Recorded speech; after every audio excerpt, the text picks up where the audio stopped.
హైదరాబాద్తో పాటు తెలంగాణ వ్యాప్తంగా పలు పెట్రోల్ బంకుల్లో ఏర్పాటు చేసిన నో స్టాక్ బోర్డులను చూసి వాహనదారులు లబోదిబోమంటున్నారు. పలు పెట్రోల్ బంకుల వద్ద నో స్టాక్ బోర్డులు దర్శనమిస్తున్నాయి. ఫలితంగా వాహనదారులు తీవ్ర ఇక్కట్లు పడుతున్నారు.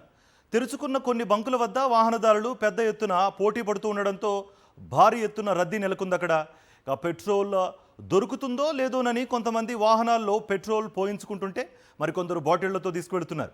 పెట్రోల్ లేకపోతే పనుల నిమిత్తం బయటికి ఎలా వెళ్లాలో అర్థం కావడం లేదని, పరిస్థితి ఇప్పుడే ఇలా ఉంటే రానున్న రోజుల్లో ఎలా ఉంటుందోనని ఆందోళన వ్యక్తం చేస్తున్నారు. హైదరాబాద్ బోయిన్పల్లిలో గ్యాస్ కోసం బంకు వద్ద ఆటోలన్నీ నిలిచిపోయాయి. గ్యాస్ ఎప్పుడు వస్తుందో తెలియక వారంతా వరుసలో వాహనాలు పెట్టుకుని ఎదురు చూస్తున్నారు. ఇలా బోయిన్పల్లికి చుట్టుపక్క ప్రాంతాల్లోని ఆటోలన్నీ క్యూగట్టగా వందలాదిగా వాహనాలు లైన్లో ఉండిపోయాయి. గ్యాస్ ఎప్పుడు వస్తుందో తెలియక ఆటో డ్రైవర్స్ పడిగాపులు కాస్తున్నారు.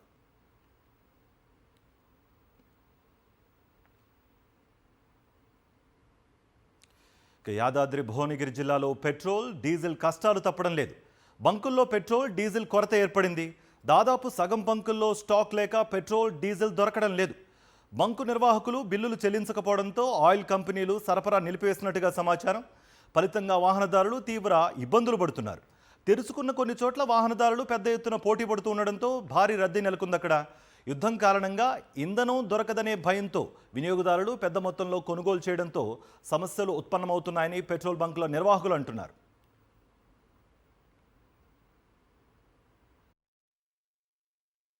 ఏం చేసిందంటే మనకు 100K ఎబో ఉన్నదానికి 21 లక్షలు క్రెడిట్ ఇచ్చేది, అది కంపెనీ తీసేసింది. అది చేసుకుంటూ అది కట్టుకుంటూ మళ్ళీ మేము లోడ్కి ఒక 12-13 లక్షలు కట్టాలంటే కొంచెం ఫైనాన్స్ ప్రాబ్లం ఉంది ప్రతి డీలర్కు, ప్రతి 3 కంపెనీల పేరు మీద, ఐఓసీఎల్, హెచ్సిఎల్, బీపీసీఎల్ కానీ.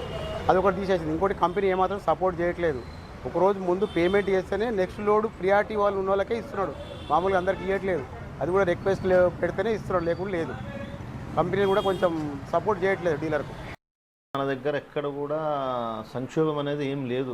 పెట్రోల్ డీజిల్ ఎక్కడ కూడా, క్రూడ్ ఆయిల్ ఎక్కడ కూడా సంక్షోభం లేదు. గవర్నమెంట్ సైడ్ నుంచి అయినా మా కంపెనీ సైడ్ నుంచి కానీ ఎక్కడ కూడా ప్రాబ్లం లేదు. కాబట్టి సబ్జెక్ట్ ఏంటంటే ఇంతకుముందు కొద్దిగా పాలసీ మ్యాటర్లో చేంజ్ అయిపోయింది. ఇంతకుముందు ఏంటంటే కంపెనీ క్రెడిట్ ఇచ్చేది, ఇప్పుడు క్రెడిట్ ఇవ్వట్లేదు. ఇవ్వకపోవడం వల్ల ఇది ఆల్ ఆఫ్ సడన్గా డీలర్లు వాళ్ళు ఆల్రెడీ ఉన్న డ్యూస్ కట్టడం ప్లస్ అడ్వాన్స్ పేమెంట్ చేయడం, దీనివల్ల ఏమైపోయిందంటే చాలామంది కొద్దిగా డీలర్లకు ఇబ్బంది అవుతుంది. దానివల్ల ఏంటంటే అన్ని పంపులలో ప్రోడక్ట్ రాలేకపోతుంది. ఎవరైతే అడ్వాన్స్ పేమెంట్ చేసిన వాళ్ళకు కంపెనీ సప్లై చేస్తున్నది. సప్లై ఏం ప్రాబ్లం లేదు. తర్వాత మన దగ్గర క్రూడ్ షార్టేజ్ అని